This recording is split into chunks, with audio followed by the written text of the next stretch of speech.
नमस्कार, मैं परमजीत आपका माँ लक्ष्मी एस्ट्रो वास्तु चैनल में स्वागत करती हूँ। आज हम चंद्र ग्रहण और सूर्य ग्रहण 2022 में कब है इसके बारे में जानेंगे और इस समय हमें क्या उपाय करने चाहिए। सूर्य ग्रहण इस साल 2022 में 2 बार लगने वाला है और पहला सूर्य ग्रहण लगेगा, तिथि रहेगी 30 अप्रैल शनिवार। यह शनिवार की रात को लगेगा और जिसे हम 1 मई रविवार प्रातः कहेंगे और यह रात को 12:15 से प्रातः 4:07 तक रहेगा और यह आंशिक सूर्य ग्रहण रहेगा। कहाँ दिखेगा यह? दक्षिण पश्चिम अमेरिका, पैसिफिक अटलांटिका और अटलांटिका में। सूतक काल मान्य नहीं होगा क्योंकि इसमें भारत में इस सूर्य ग्रहण की दृश्यता 0 रहेगी, इसीलिए यहाँ पर इसका सूतक काल प्रभावी नहीं माना जाएगा। साल में दूसरा सूर्य ग्रहण लगेगा 25 अक्टूबर मंगलवार 2022 में और यह शाम को 16:29 से 17:42 तक रहेगा और इसका सूतक काल 22 अक्टूबर प्रातः 4:29 से प्रारंभ हो जाएगा और यह सूर्य ग्रहण आंशिक सूर्य ग्रहण होगा। कहाँ दिखाई देगा सूर्य ग्रहण? यूरोप, दक्षिण पश्चिम एशिया, अफ्रीका और अटलांटिका। सूतक काल इस सूर्य ग्रहण की दृश्यता भारत में बनी रहेगी, जिसके कारण भारत में यह सूतक काल भी प्रभावी रहेगा। अगली बार बात करते हैं चंद्र ग्रहण की। चंद्र ग्रहण कब लगेगा? चंद्र ग्रहण पहला चंद्र ग्रहण जो लगेगा वह 16 मई सोमवार को 2022 में लगेगा।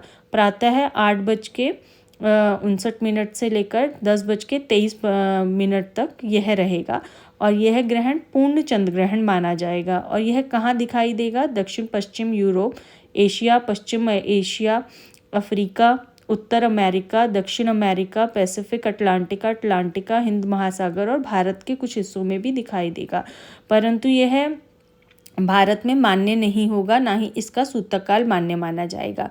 दूसरा चंद्र ग्रहण लगेगा 2022 में 8 नवंबर मंगलवार को और यह शाम को 5:28 से ये रहेगा अपना 7:26 तक तथा इसका जो सूतक काल रहेगा वह सुबह 8:23 से मान्य रहेगा और यह पूर्ण चंद्र ग्रहण माना जाएगा। कहाँ दिखाई देगा? उत्तर पूर्वी यूरोप, एशिया, भारत, ऑस्ट्रेलिया, उत्तर अमेरिका, दक्षिण अमेरिका और अमेरिका के कुछ हिस्सों में दिखाई देगा। चंद्र ग्रहण से 9 घंटे पहले ही इसका सूतक काल शुरू हो जाता है, जो कि चंद्र ग्रहण की समाप्ति पर ख़त्म भी हो जाएगा। इस दौरान सूतक काल अधिक प्रभावी होगा, ऐसे में अधिक सावधानियां रखनी चाहिए और यह जो चंद्र ग्रहण रहेगा यह भारत में मान्य होगा, तो इसका सूतक काल भी भारत में मान्य माना जाएगा।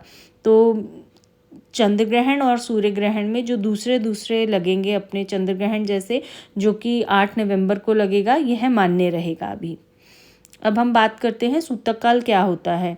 सूतक काल जो होता है ग्रहण से पहले की अवधि को अशुभ माना जाता है, इसे ही सूतक काल कहते हैं। इस समय अवधि में किसी भी तरह का कोई शुभ कार्य, काम या मांगलिक कार्य नहीं करना चाहिए। कहते हैं कि सूतक काल के दौरान व्यक्ति कोई भी शुभ कार्य करता है या नया काम शुरू करता है, मांगलिक कार्य करता है, तो उसे शुभ फल की जगह अशुभ फलों की प्राप्ति होती है। सूर्य ग्रहण घटित होने से ठीक 12 घंटे पहले इसका सूतक काल शुरू हो जाता है और सूर्य ग्रहण समाप्त होने के बाद यह समाप्त हो जाता है। इसी प्रकार चंद्र ग्रहण सूतक की अवधि की बात करें तो चंद्र ग्रहण शुरुआत होने से ठीक 9 घंटे पहले प्रारंभ हो जाता है और चंद्र ग्रहण समाप्त होने के बाद समाप्त हो जाता है। सूर्य ग्रहण और चंद्र ग्रहण के दौरान किन मंत्रों का जप करना चाहिए?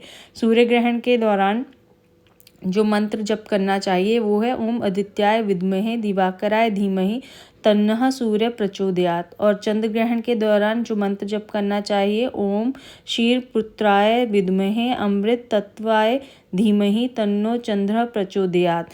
इसके बाद बात करते हैं कि सूतक काल के दौरान किन किन सावधानियों को रखना चाहिए हमें। चंद्र ग्रहण 2022 के सूतक के दौरान जितना मुमकिन हो सके कम बात करें, भगवान की भक्ति में अपना मन लगाएं, भगवान का ध्यान करें, उनकी पूजा आराधना करें इत्यादि। सूतक काल के दौरान ग्रहण से संबंधित ग्रह की शांति के लिए पूजा पाठ करें, मंत्रों का जप करें।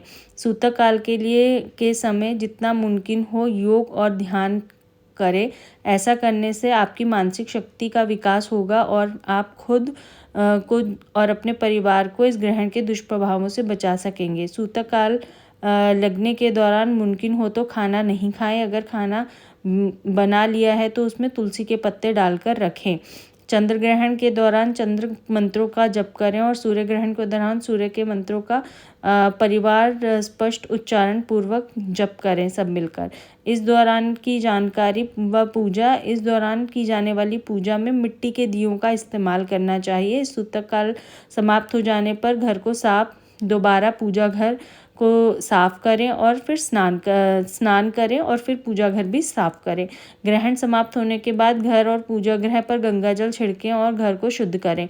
साथ ही सूतक काल में किसी भी गर्भवती महिला को घर से बाहर बिल्कुल नहीं जाना चाहिए और इस दौरान विशेष सावधानियां बरतनी चाहिए। ध्यान रहे ग्रहण की छाया उसके गर्भ में पल रहे शिशु पर ना पड़े। शास्त्रों के अनुसार सूतक काल में दांतों की सफाई और बालों में कंघी नहीं करनी चाहिए। सूतक काल चल रहा हो तो सोने से भी बचना चाहिए। धार्मिक दृष्टि से सूतक काल में